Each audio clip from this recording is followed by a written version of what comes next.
India में adult population में लगभग 25% लोग ऐसे हैं जिनके तोंद होती है और कई लोग गलती से इसको प्रोस्पेरिटी की निशानी भी समझते हैं। प्रोस्पेरिटी तो जरूर आती है मगर उनकी नहीं, उनके डॉक्टर्स की। आज इस वीडियो में मैं आपसे यही बात करूंगा कि ये जो आपकी तोंद है ये आपकी हेल्थ के साथ कैसे कैसे खिलवाड़ करती है। सबसे पहले तो आप जान लीजिए कि ये जो आपकी तोंद है इसका कंपोजिशन क्या है। पहली बात तो जो पेट के नीचे जो सबक्यूटेनियस फैट है वो इसका एक पार्ट है, इसको सबक्यूटेनियस फैट कहते हैं। उसके बाद पेट के अंदर जब फैट जमा हो जाता है एब्डोमिनल कैविटी के अंदर तो इसको विसरल फैट कहते हैं। विसरल फैट जो आपके वाइटल ऑर्गन्स हैं उनको कवर करता है, यानी कि liver, kidney, gall bladder, colon, small intestine. अब विसरल फैट जब जमा होता है तो इसका मतलब ये है कि आपका जो एनर्जी इनटेक है वो जरूरत से ज्यादा है। और ये सबसे ज्यादा प्रॉब्लम किसके लिए क्रिएट करता है? पैनक्रियाज के लिए, क्योंकि पैनक्रियाज के ऊपर जब ये प्रेशर डालता है तो उसकी जो बीटा सेल्स होती हैं उनका इंसुलिन प्रोडक्शन कम हो जाता है और इंसुलिन रेजिस्टेंस की शुरुआत भी उसके साथ ही कोइंसाइड होती है। तो आप समझ सकते हैं कि जैसे ही आपकी तोंद डेवलप होती है तो आप एक चक्रव्यूह में फंसने जा रहे हैं जिससे निकलने के लिए आपको बहुत ही मेहनत करनी पड़ेगी।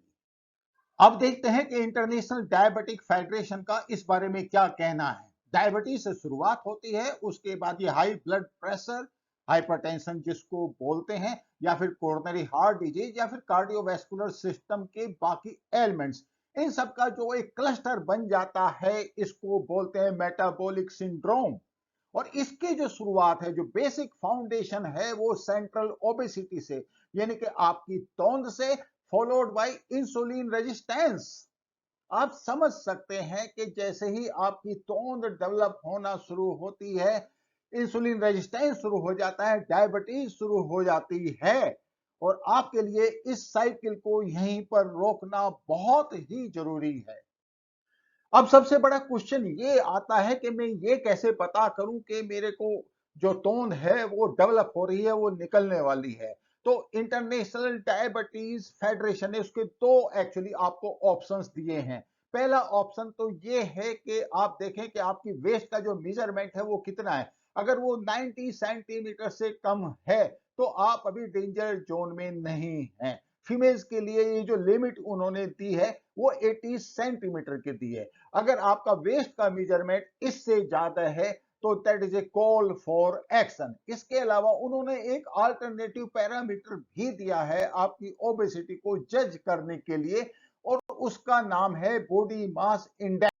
बॉडी मास इंडेक्स एक बिल्कुल ही सिंपल सी कैलकुलेशन है जो आप ऑनलाइन कर सकते हो। आपका weight in KG divided by height in meters और centimeters, both options are available online. तो जब आप इस तरीके से कैलकुलेट करेंगे तो आपके पास एक फिगर आएगी। उसमें अगर आपका 25 से लेके 29.9 तक आता है वो प्री ओबेसिटी की स्टेज है। उसके बाद 30 ऑनवर्ड्स ये जो है आप ओबेसिटी क्लास 1, क्लास 2, क्लास 3 में पहुंच जाते हैं, जो कि अपने आप में बहुत ही डेंजरस सिचुएशन है। तो आपके पास दोनों ऑप्शन हैं। आप अपनी वेस्ट मेजरमेंट भी कर सकते हैं, आप बॉडी मास इंडेक्स भी अपना देख सकते हैं। और ये दोनों ऑप्शन आपको इसलिए दिए हुए हैं क्योंकि हर एक आदमी का या हर एक लेडी का बॉडी का जो कॉन्फ़िगरेशन होता है और जो कंपोजिशन होता है वो डिफरेंट होता है। तो यहाँ पे आपके इंफॉर्मेशन के लिए मैंने 29 मई 2021 को अपना बीएमआई कैलकुलेटर जो कि ऑनलाइन अवेलेबल है इसके थ्रू कैलकुलेट किया है। तो मैं देखिए आपको मेरी एज 62 नजर आ रही है, मैं मेल हूं, मेरी हाइट 183 सेंटीमीटर है, मेरा वेट 83 किलोग्राम है। तो मेरा बीएमआई कितना आया? 24.8। तो इंडिकेटर में बिल्कुल क्लियर आ रहा है कि मैं आज की डेट में नॉर्मल हूं, लेकिन मैं एक बॉर्डर लाइन केस भी हूं क्योंकि 25 से ऊपर जाते ही मैं दूसरे ओवरवेट कैटेगरी में चला जाऊंगा। तो मैं आप सब लोगों से रिक्वेस्ट करूंगा कि आप अपना बीएमआई कैलकुलेट कीजिए जिससे आपको एक अंदाजा मिल जाए कि हाँ आपकी बॉडी किस डायरेक्शन में जा रही है।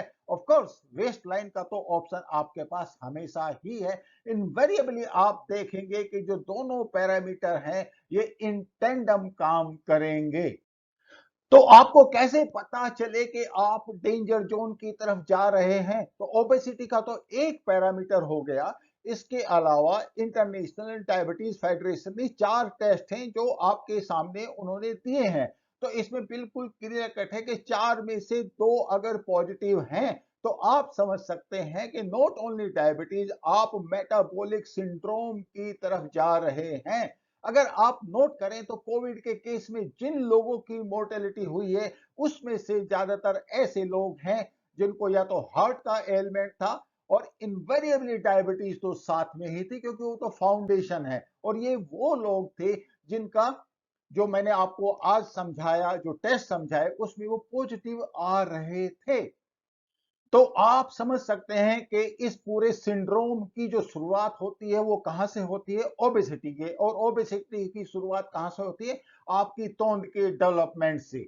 मैंने आपको मेडिकल टेस्ट तो बता ही दिए जो आप डॉक्टर्स की हेल्प से कर सकते हैं और क्लियर कट पता कर सकते हैं कि आपको क्या इशू है। इसके अलावा मैं एक टेस्ट की बात और करूंगा जो कि इंसुलिन रेजिस्टेंस को जज करता है, और ये एक्चुअली इंटरनेशनल डायबिटीज फेडरेशन ने रिकमेंड नहीं किया, उनके अपने कुछ कारण होंगे, लेकिन इसके बारे में मैं एक सेपरेट वीडियो बनाऊंगा। इसके अलावा एक ऑप्शन आपके पास और भी है कि आप खुद भी इवेलुएट कर सकते हैं कि बेस्ड ऑन क्लिनिकल सिम्टम्स खुद को आप ऑब्जर्व कीजिए, आपकी बॉडी को आपसे ज्यादा अच्छी तरह कौन समझेगा। तो आप देखिए, आपको कहीं बार बार तो हिसाब तो नहीं करना पड़ रहा है, आपको कंफ्यूजन तो नहीं हो रहा, फोकस करने में दिक्कत तो नहीं हो रही, कार्बोहाइड्रेट की क्रेविंग तो नहीं हो रही आपको। कई बार लोग करते हैं, रात में अगर आंख खुलती है कुछ खा लिया, फ्रिज में जाके आइसक्रीम खा ली, वो सब चीजें एक इंडिकेशन है कि आप डेंजरस जोन की तरफ बढ़े जा रहे हैं। या फिर आपको नींद नहीं आ रही, और नींद क्यों नहीं आ रही है? Tingling in the feet.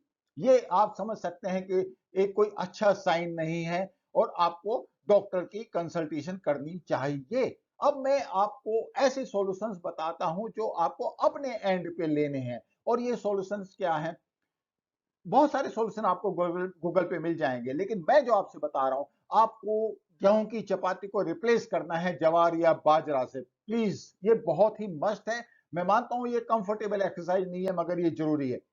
Rice को आपने रिप्लेस कर देना है ब्राउन राइस से। जब ब्राउन राइस आप खाएंगे तो फिलिंग इफेक्ट जल्दी आएगा, आप ज्यादा खा ही नहीं पाएंगे, और इन एनी केस न्यूट्रिएंट में रिच होता है। इसके अलावा आपने आलू कम करने हैं, आपको दौड़ना है, और आपको विटामिन डी का सप्लीमेंट लेना है या फिर सन बात करना है। लेकिन सबसे इंपॉर्टेंट बात जो मैं आपसे बता रहा हूं आज, वो बता रहा हूं कि कपाल भाती आपको करनी है एज ए क्रिया, एज ए एक्सरसाइज। अगर आप ये सब करेंगे तो आई गिव यू गारंटी कि आपका जो तोंद डेवलपमेंट का जो प्रोसेस है वो वहीं का वहीं रुक जाएगा, और आप एक हेल्दी लाइफ की तरफ बढ़ेंगे। आप डायबिटीज से तो बाहर निकलेंगे ही, आप मेटाबॉलिक सिंड्रोम से भी बाहर निकल जाएंगे।